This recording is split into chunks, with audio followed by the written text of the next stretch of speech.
Pending బిల్లులు చెల్లించాలని సచివాలయం ముందు తెలంగాణ రాష్ట్ర సర్పంచుల జేఏసీ ఆందోళన. సర్పంచుల్ని అరెస్టు చేసిన పోలీసులు. సర్పంచుల పదవి కాలం అయిపోయి దాదాపు 8 నెలలు గడుస్తుంది.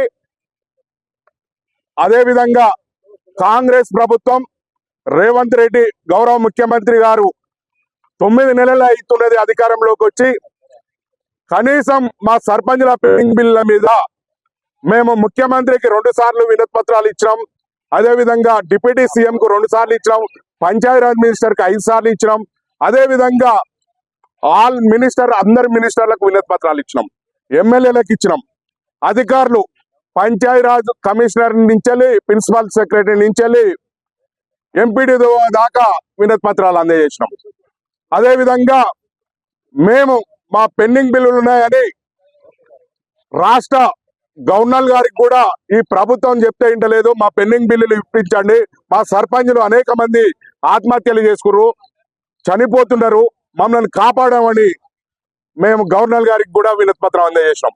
గవర్నర్ గారు దాదాపు మీకు 1 నెల రోజులలో క్లియర్ చేయిస్తా అని చెప్పిండు. ఇప్పటికి దాదాపు 2 నెలలు అవుతుంది. అదే విధంగా ఈ ప్రభుత్వం ప్రజాపాలన అనేది దాంట్లో మేము దాదాపు మాకు 8 నెలల నుంచి మా పెండింగ్ బిల్లులు ఇవ్వకుండా మమ్మల్ని ఇబ్బందులకు గురి చేస్తారు. మేము ఏదేమైనా ఒక గాంధీ మార్గంలో మేము గాంధీ చూపించిన సిద్ధాంతాలతోనే మేము నిరసనలు కానీ వారికి వినమించడం జరిగింది. ఇప్పటిదాకా ఇక్కడ కూడా మేము సర్పంచుల ఆందోళన కార్యక్రమాలు చేయలేదు. ఇప్పటికీ కొంతమంది సర్పంచులు సావుకు దగ్గరలో ఉన్నారు.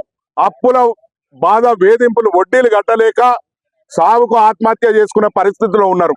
ఇప్పటికైనా ఈ ప్రభుత్వం కాపాడాలని, లేని ఎడల ఈ ప్రభుత్వానికి ఒక డెడ్ లైన్ పెడుతున్నాం.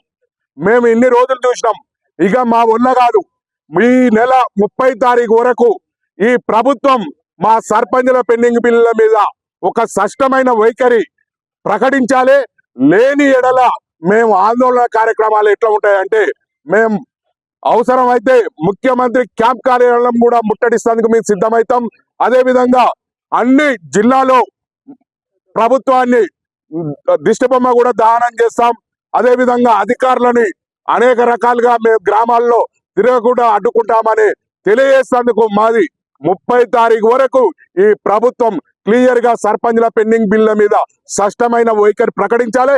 ఇవాళ వీడికి రావడం కారణం ఏంటంటే అమరవీరుల సూక్తి